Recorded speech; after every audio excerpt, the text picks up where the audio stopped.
I got admitted into Tashkent International School after 10th grade.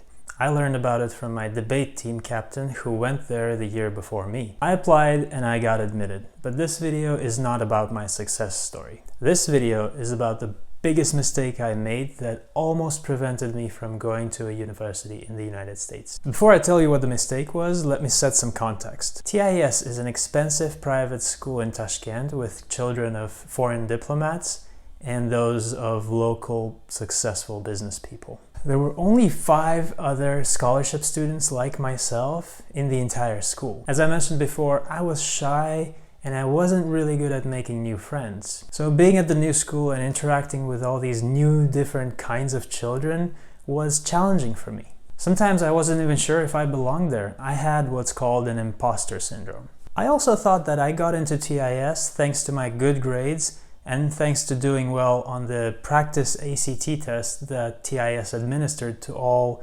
scholarship applicants. So I developed what is known as a confirmation bias.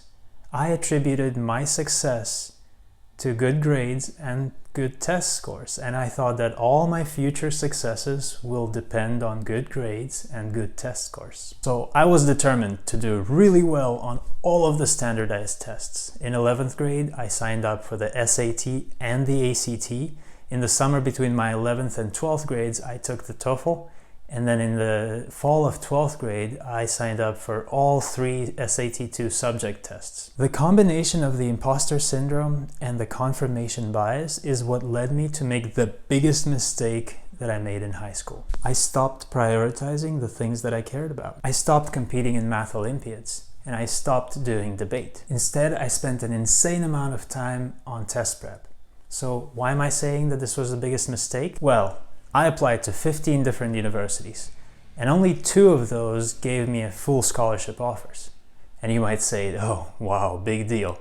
2, that's infinitely better than 0, right? And yes, I'm happy with how everything turned out for me. But when I spoke to the admissions officer at Pomona College who advocated for my admission, he said that the biggest reason that I got in was a recommendation letter written by a debate coach who I worked with at an international debate camp. That was a year and a half before my application was reviewed.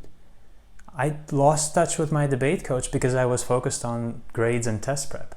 I don't even know how they knew that I was applying to Pomona and how they decided to submit a letter of reference for me. So it wasn't the test scores, it wasn't my grades, it wasn't even my essays that got me in.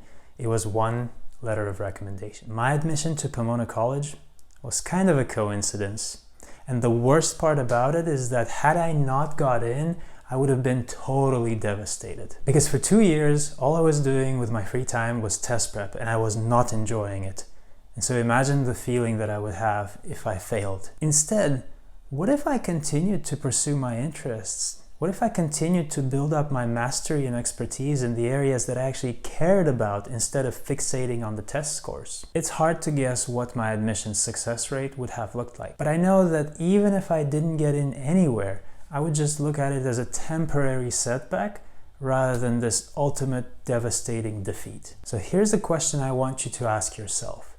What do you want to do with the education that you want to get? Whatever it is you want to do, I'm pretty sure that becoming the world-class SAT test taker is not your ultimate goal. Focusing on things that matter to you will make you an interesting applicant because you'll get to share the stories and the unique experiences that you will have built up as part of trying to pursue that interest. And while you still need to take those standardized tests to apply, you won't stress out about them and fixate them the way I did, because you'll know that those scores don't define who you are.